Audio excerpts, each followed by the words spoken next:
posted March 21, 2018, 18 hours 4 minutes and 15 seconds. Girls will be banned from playing rugby in state-funded schools in Tonga, after a statement was issued by Education Minister Penisimani Fifita.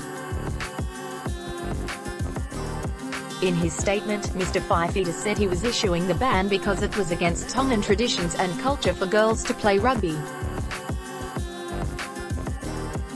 The backlash against the government has been explosive, with Australian international player of Tongan descent Caroline Fairs labelling the ban ludicrous. "I think my immediate reaction was, this can't be real," she told the ABC's Pacific Beat. "What are you going to do next? Yeah, absolute shock and disbelief. Ban betrays Oceania rugby efforts." The ban came just as the region's governing body, Oceania Rugby, was going out of its way to promote the women's game. In Fiji's capital, Suva, it was confirmed Oceania Regional Director of Women's Rugby Kathy Wong had been appointed to the World Rugby Council.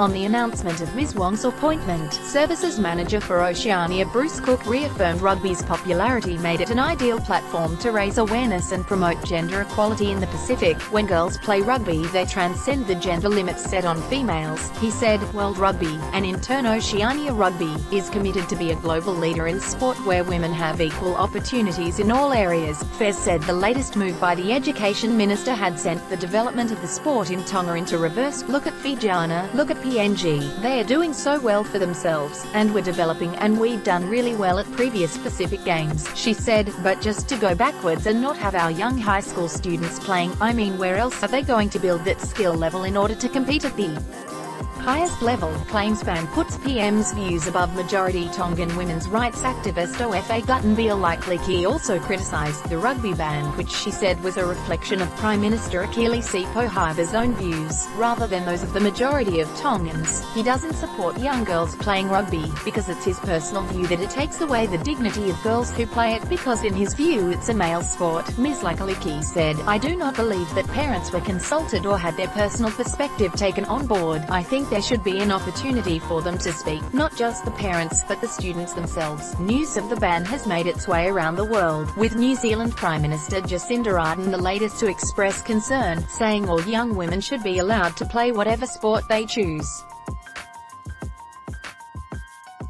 The announcement has also raised a fierce online debate about whether sport and culture should mix, particularly in a country like Tonga, where women are underrepresented in politics, and domestic violence is rife.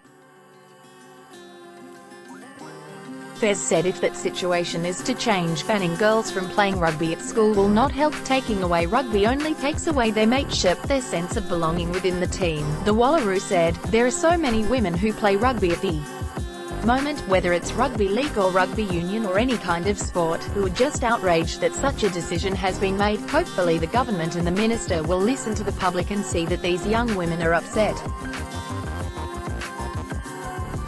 Hopefully it can be reinstated." Pacific Beat made several requests for an interview with the Education Minister to clarify his policy, but we're yet to receive a response.